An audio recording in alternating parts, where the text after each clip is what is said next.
طریقہ اصحال ثواب کا ضروری نہیں کہ آپ نے بہت بڑا مجمع اکٹھا کر کے تو وہاں پر دیگے پکا کے کرنا ہے۔ اصحال ثواب آپ کے پاس اگر کچھ ہے تو کوشش کریں کہ ایسی جگہ پر لگے جہاں آپ کو فائدہ آپ کو بھی زیادہ ہو، مرنے والے کا فائدہ بھی زیادہ ہو۔ اور دوسرا، آپ اگر آپ کے پاس پیسے نہیں ہیں تو ادھار لینے کی کوئی ضرورت نہیں ہے، نہ یہ فرض ہے، نہ واجب ہے، نہ سنت ہے، بالکل ادھار نہیں لینا۔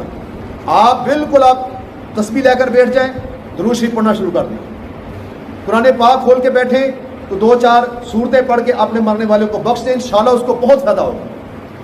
اس ریاکاری ایک حضرت امام مالک رضی اللہ تعالیٰ عنہ، امام مالک ہیں شاید، ان کے بارے میں ہے کہ آپ کے وقت کے اندر نا وقت کا بادشاہ یا خلیفہ ہارون رشید تھے یا کوئی خلیفہ تھا، تو ان کی والدہ فوت ہو گئی، تو اس نے نا جی بڑے لوگوں کو بلایا، ساری دنیا کے علماء کرام جو اس وقت نا سارے اکٹھے کر لیے، بڑا اس وقت اسلام کا عروج تھا، بڑے بڑے عالم دین تھے اس وقت۔ انہوں نے بڑے بڑے بادشاہ، آپ کو بادشاہ ہو گئے، بادشاہ کے وقت کے انہوں نے بڑے بڑے عالم دین، بڑے بڑے شیخ القرآن، بڑے بڑے قاری قرآن بلائے، بڑا اس نے جناب مجمع اکٹھا کیا، بڑا کھانا پینا اور بڑی اس نے نعمتیں بنائی، اور اس نے اپنی ماں کے ختم کے لیے بڑا اہتمام کیا، سب لوگوں نے کھایا پیا، سب مستی کی۔ آپ نے وقت کے جو امام تھے، شاید امام مالک ہی تھے، ان کو بھی پیغام بھیجا کہ میری والدہ فوت ہوگی، آپ بھی اللہ لازمی آئیں۔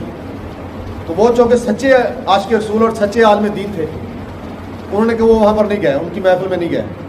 تو جب سارے لوگ اکٹھے ہوئے نا جی، تو آپ نے پوچھا کہ امام مالک صاحب نہیں آئے، وہ میرے جیسے 2 نمبر بندے بھی ہوتے ہیں، انہوں نے کان پڑے جی وہ تو بڑا قبر والا بندہ جی، وہ تو بڑا فلاں جی، باکڑ بڑی بہت بابے ہوتے نا، وہ پتہ نہیں آپ نے ان کی سمجھدا وہ نہیں آیا جی۔ تو بادشاہ نے کہا جی آج صبح نہ بھی دن چڑھے نا جو اس کو لے کے آؤ اور سریام پھانسی دے دو، میری ماں کے ختم میں نہیں آیا وہ بندہ۔ صبح جناب ابھی صبح ہونی تھی، رات ہوئی نا، جب رات کو سویا تو اس نے اپنی ماں کو خواب میں دیکھا جنت میں سیر کر رہی ہے۔ پوچھا اماں جی کیا حال ہے؟ اللہ کا شکر ہے، اللہ میں دیکھ رہا ہوں آپ بڑے موجوں میں ہیں۔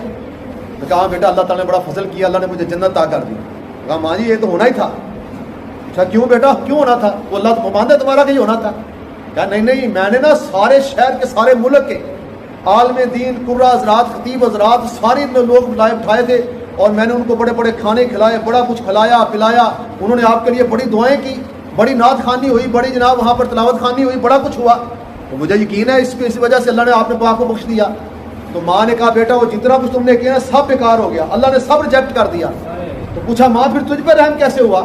کہا وہ جو بجرے میں بیٹھے نا بابے امام مالک صاحب، وہاں بیٹھ کر انہوں نے 1 دفعہ سورت فاتحہ اور 3 دفعہ سورت اخلاص پڑھ کر مجھے بخشا ہے، اللہ نے اس کے بخشنے کی وجہ سے تیری ماں کو یہ مقام عطا